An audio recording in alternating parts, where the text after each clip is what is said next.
In this video, we're going to take a look at various water storage options on the market. If a disaster strikes and the water supply gets compromised, having water stored that you can access to get safe drinking water is going to be critical. In this video, we'll look at the different options, the pros and cons of each, and I'll try to give you enough information to help you determine which one of these is the right fit for you and your specific needs. I've tested various storage options over the years, and I wish there were things that I knew when I first started shopping, which I'll share with you in this video. I'll post links to each of these water containers we cover in the description section below as I cover them, and we'll discuss the pros and cons of each, and we'll discuss where each would be most beneficial and useful in terms of space that you have available. I'll start from the largest, and we'll work down to the smallest water storage options, and we'll discuss things you need to consider along the way. So let's jump in. 55-gallon drums. When people start getting serious about water storage, typically they'll start out with this option. Now, if you do purchase one of these, be sure to get a hose or a pump to allow you to extract the water out. Also, when purchasing these, be careful about two things. First, get the dark ones like these. Clear or white barrels allow sun to go through, which will enable bacteria growth. Second, do not buy used barrels if at all possible unless you know or trust the seller. If people store chemicals or anything else in these, they're not safe for human consumption. If you store these as a backup source of water and you've got a contaminated barrel, whenever you drink them, obviously it's going to make you sick or worse. Now, these are not portable, obviously. At 55 gallons, that's approximately 440 pounds when filled up. There are, however, products on the markets like a dolly that will allow you to be able to move these around. These are ideal for people that have space, that need a backup supply of water if they're going to be staying in place after a disaster. Now, I'm personally storing mine outside at the moment, covered with tarps, which I'll admit is not the ideal setup, but I will be building covers for them here shortly. I've seen examples where people built stands to hold these, so it is possible in theory to stack them vertically. Stackable 50-gallon water storage. For years, my go-to is a traditional 55-gallon water storage container, but with these, you can actually stack them too high. Now, at the moment, I have the one sample product that was sent to me, but I'll probably buy one more so that I can stack this in my garage with the other one that I have. While they cost more than the traditional 55-gallon water drums, the clear advantage is their ability to be stacked. As I pointed out in the previous point, you can build a setup to stack 55-gallon drums, but with this option, it's stackable right out of the box without any additional work. Another unique feature is the water spigot on these. Now, the downside with these as well is their lack of portability, like the larger 55-gallon drums. But my plan is to stay in place as much as possible after a disaster. Waterfall barrels. I've done a review of these before a while back. These are pretty unique in that they're constantly rotating the water supply, so you're not having to worry about needing to rotate your water.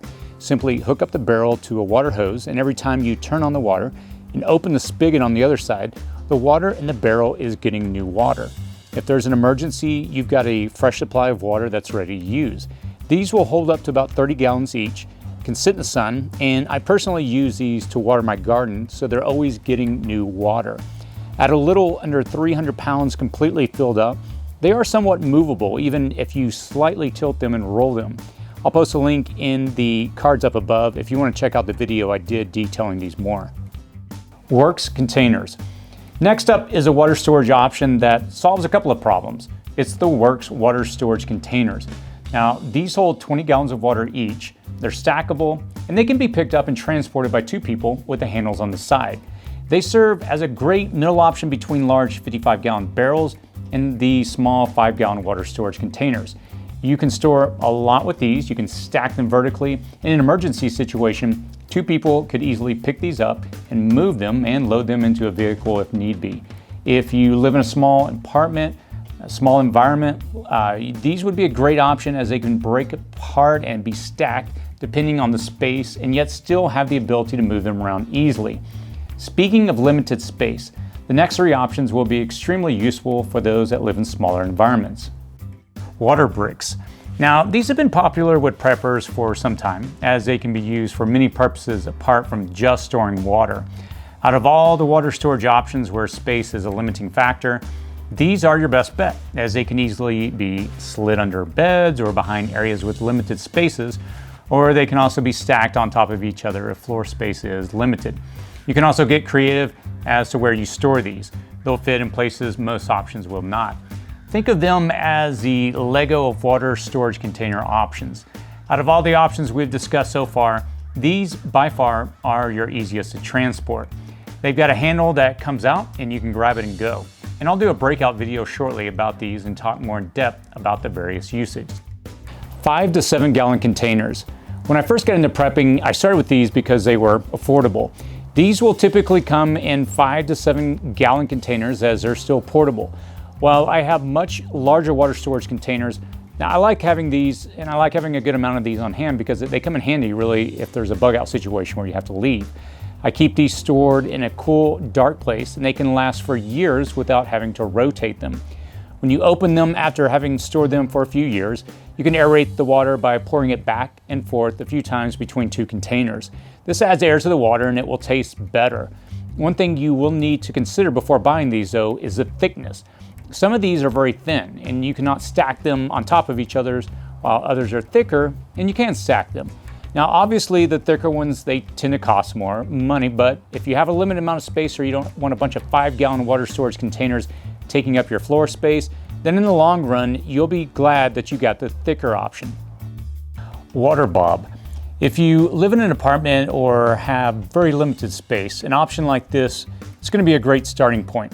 At around $35 at the time of the recording of this video, you can store up to 100 gallons of water in one of these. To use it, you simply place them in your bathtub and you fill it up. It even comes with a pump to allow you to pump the water out. Filling up a bathtub without this is of course an option, but unless you keep your bathtub clean enough to drink out of, and honestly who does, having an ability to quickly get drinkable water will be a must. Now, obviously, you'll need to fill these up before a disaster strikes. If you know a hurricane is approaching or immediately after a major disaster where the water supply still works, something like this would be a very valuable item to have. Now, the downside to this option, it's a lack of portability. It's a one-time use item, and if you don't have any warning of an impending disaster, and most people don't, once a water supply is cut off, it's not going to really be of any value to you. But again, if space is limited, this would definitely be on my list of water storage items. IBC Tote. For honorable mention, I need to bring up the ubiquitous 275-gallon IBC Tote, which is popular in the prepper community. I've done a video in the past on these showing how to set these up for rain harvesting. Now I just moved recently and it's sitting on the side of my house, but I'll be connecting a water gutter downspout and connect this to the IBC Tote here shortly. I'll post a link in the cards above if you want to check out that video.